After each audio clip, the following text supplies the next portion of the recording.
Finally, hoodie. Well, let's get straight into the benefits. I don't want to waste your time. One thing I noticed right away when it came to journaling is that you start to really clarify your meaning.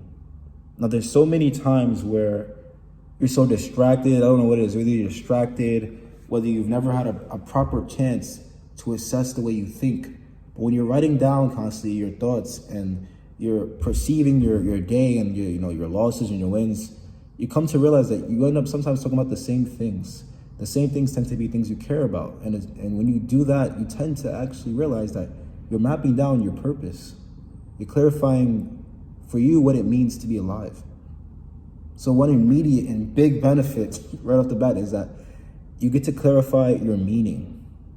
Another great benefit that I love as well is that you get to keep your ideas. Something, a big pet peeve that I have with myself is that I have these great sparks of light and words to give to somebody, whether it's advice or whether I'm helping them do a situation. But once that moment is past, since it comes to me so naturally, it's there, it's done, and it's out. It's authentically happened, it's genuine, and it's gone. The candle burned bright and then it went out. And if you don't write your thoughts down, if you don't keep your ideas, sometimes you'll be literally letting go of what could be art one day, what could literally help someone, what could literally save a life, what could be something to guide you to a business you make, anything. Write down your ideas, because if you just try to leave it to remembering it later on, it sucks, but it's happened for me. You might not remember later on. And that sucks. And this next tidbit is something I got from Hamza, a really big self-improvement YouTuber. But he likened the mind to earphones, right? You know how you have earphones, you put them in your pocket, they get really tangled up, and now you literally have to have this whole mission and side quest before you can actually listen to your music. Imagine the brain is like that. Imagine your thoughts, they constantly get tangled up, because they do. They are constantly being bundled up throughout the day. And then when you finally have to approach your mind and you want to think, right? When you want to listen to music, you can't. Now you have a mission, you have to get through your thoughts, and you have all this struggle to just express yourself. Imagine if journaling was like untangling that, right? I don't know about you, but the longer I leave my headphones in my pocket, right, when I used to have them at least, is that the more likely they would be tangled.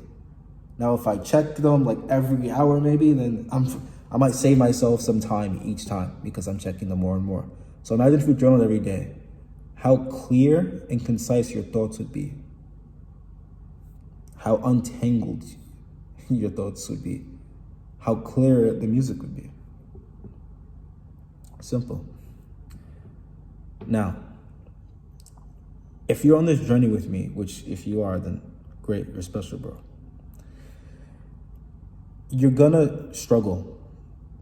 You're doing this so you don't struggle, but in order to do that, you're gonna have to struggle first, because you're giving yourself struggles. It's like a catch-22. You're giving yourself struggles. And whether you want to hear this or not, whether you agree, no one is a rock. You have to be stoic, you have to be a big, strong man, yada, yada, yada, yada. But none of us are stone. So you're gonna falter, you're gonna have a weak day or weak period, etc. You're gonna need a way to touch base. Now, either you can go to therapy and pay thousands or hundreds, etc. for someone to give you bad advice, or you can truly, truly understand yourself and touch base with yourself with a pen and a paper and help yourself and probably gain a proper understanding of your mind. Probably have a place where you can touch base and have a foundation. We aren't stone, but we can have foundation. And the stronger anything in foundation, the stronger it stands in the long run. Another thing, and this tidbit I got from Matthew McConaughey.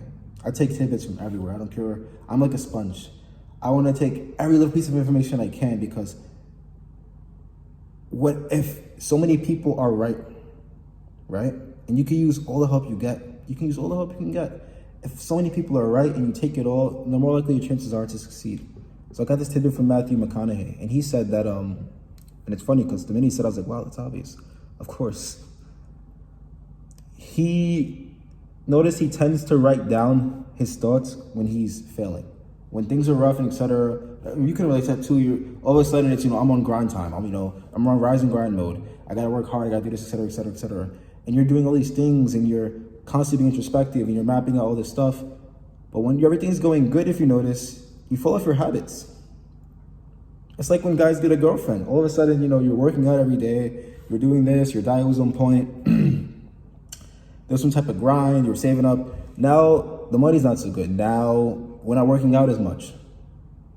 Now we're not being as introspective. Now, we have a girl, but we're comfortable. And of course you're comfortable because there's comfort. And when we're doing well with something that we tend not to do is we don't map it. So imagine you have a map all the time of when things are going bad. But you never map when things are going good. So what's going to happen? It's going to return to the bad again. So imagine now if you begin to map when things are going good. This time now, you literally know, okay, when I was at my peak, when I was at my peak, that's so tough. When I was at my peak, I was with this person, I had this friend, and I ate this type of thing, and etc. Now you probably understand why things are going good. So you can always return to that, and you'll probably not even leave it the same way because you properly understand it. Don't fall off your habits. Don't fall off mapping things out. One thing you can do with journaling is you can properly get a map of why your life changed in this way, why this is happening, why this might be the case. It's like a cheat code. Another, and if you're watching the video this long, these are some benefits. These are my favorite benefits, for example. Another benefit, and one of my favorites, is that it's like you're writing a story. So one thing I started to do when I was journaling at first was I wanted it to be clear, a clearer way of just expressing my mind. As messy as the thought was, even if I started in my head, okay, we're writing in the journal, maybe, I'm just joking. But I wanted it to be as clear and as authentic and real as possible to properly see how I think. But one thing I started to do when I started getting more into this person I wanted to become, this character, is I started to write chapters. I started to title my entries.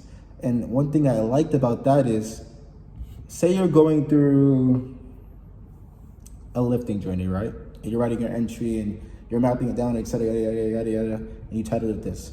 Now you can go to that page, right? It's titled, there's a date over it. You can go to that page and see the solution you made to getting to this weight, the solution you made to getting this strong, and etc. And you're creating sort of like a guide. I don't know if you watched Nancy Classified growing up, but it was like a high school survival guide. You're creating a guide to literally solve problems, life problems, big problems. You can give that away someday even, but you're literally creating a guide to solve problems, right? So one thing I love about journaling is that you're making a story. You're literally mapping history. Who's to say what you'll become? And who's to say what things you write down in your life, when you share with others, what problems you're solving for people? So keep that in mind. Another benefit I love is that your mental health, nothing makes you more attractive, makes you more rich, makes you much better than your competition than having mental health, than having proper, good mental health. It doesn't matter who you are. It doesn't matter who you are, I promise you. You could be at your best looking, haircut, great shape, diet on point. If your mental health is in the shitter, I guarantee you're striking out.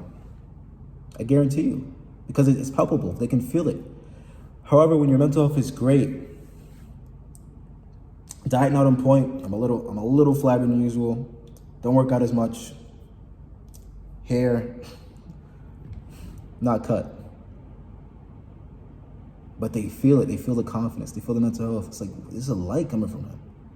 That's what they care about. So it makes you more attractive. When you have proper health, it makes you rich. Why? Because when your competition is taking a break, right? They've been doing this whole Gary Vee type grind mode their whole lives. Grind. And then they finally break down because, like I said, we're not stone. You're gonna falter, you're gonna break. It's gonna happen. You're not touching base or anything. When they have to stop, you can keep going because you're constantly touching base. Your foundation is just being built every single day, day after day after day after day. It's like momentum. It's like a compounding effect. Everything in life compounds. When you have momentum, it's like a rocket. Think about how a rocket goes. It doesn't just go whoosh. No, well, that whole process of breaking the Earth's atmosphere is momentum. It's force. It needs to be continuous. It needs to constantly compound. It needs to get more and more and more and more to break out, to truly succeed. And you need the same exact thing: momentum and consistency. So when you have this momentum, when you have this proper foundation, you don't have to stop like them. When you don't. It's like those rockets that have, like, shoot off into the side and they blow up, or etc. The failed ones, the failed rockets that don't make it to space. That's not you. Because you're constantly on point. You're constantly on pace. The foundation's getting built more and more. The speed is picking up, and you're ready. You saw the blueprints. You were like, hold up. Let me add to this today. Let me add to this. Let me add this nut, this bolt, etc., etc. Constantly making stronger foundation. When you go up, when you shoot out, and you reach that higher part of your atmosphere, you won't freeze over. You won't fall apart. You won't break down. You'll shoot through. And you succeed. Why? Because your momentum, your fortitude, your foundation is all set. And it's like the ship's getting better as it goes. That's broken. It's broken. And lastly, you become a master at expressing yourself. And it's my true belief that if you become a master at expressing yourself, you become a master at taking the world. There's nothing more encapsulating what word am I trying to look for? Nothing represents the world more right now than people that are just good at expressing themselves and how they monetize it. Right? Like I'm trying to do right now, getting better at expressing myself. When you're good at expressing yourself and you can monetize it, you have all you need to take the world. You have all you need to succeed. You have all you need to increase your reach. You could be a doctor, but you'll probably see 5 patients a day. Now, you could be a nurse, but you can make online content. And you could probably reach, we don't want to jump like crazy. Let's say you reach 100 people a day. Instantly, you have more chances to reach more money and to blow up much more lavishly and much quickly than a doctor who's in debt. So become a master at expressing yourself. Once you become a master at expressing yourself, you can become a master at taking the world. Like the video, subscribe, comment, and as always, impress yourself, bro.